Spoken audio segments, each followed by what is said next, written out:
வாடா புலிப்பாண்டி, என்ன இந்த பக்கம்? அண்ணன் இருக்காரான்னு பாத்து போலான்னு வந்தேன். என்ன துப்பாக்கி தொடச்சிட்டு இருக்கீங்க? இத தொடறதுக்கெல்லாம் ஒரு விவசாய வேணும். இதுக்கெல்லாம் ஒரு ஹிஸ்டரி இருக்குடா.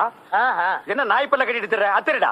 சித்தப்பு, என்ன பத்தி எது வேணாலும் பேசுங்க, இந்த பல்ல பத்தி மட்டும் பேசாதீங்க. இதுக்கு ஒரு வரலாறே இருக்கு. ஆமாடா, இவர் பெரிய அலெக்சாண்டர். இதுக்கெல்லாம் ஒரு வரலாறு. என்னடா வரலாறு?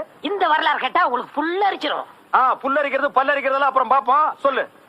25 வருஷத்துக்கு முன்னாடி பிளாஸ்பேக் ஆரம்பமா? ஆமா. நம்ம ஊர் கரும்பு காட்டுக்குள்ள ஒரு ஒண்டி புலி சுத்திட்டு இருந்துச்சு. அது ஆட்ட அடிக்கிறதும் மாட்ட அடிக்கிறதும் அட்டாசம் பொறுக்க முடியல. இந்த ஊர்ல எவனுக்குமே துணிச்சல் வரல. எங்க அப்பாவுக்கு துணிச்சல் வந்தது, துப்பாக்கி எடுத்தாரு, செல்லுன்னு போனாரு. கூட எங்க ஆத்தா போச்சு. ஏன் கொப்பனுக்கு சுட தெரியாதா? அதுல சித்தப்பு பாவம். என்ன நான் கேட்க கூடாது கேட்டேன், நீ அழுகிற. நீ எங்க ஆத்தா நிறமாத கற்பிணி. வகுத்துக்குள்ள நான் இருந்தேன்னா எங்க ஆத்தா தலை மேல பானை இருந்துச்சு. எதுக்கு? புளிய சுட்டாத பானைக்குள்ள போடுறதுக்கு. வேட்டை பம்பு தண்ணி வைக்கும்ல, அதுக்குதான்.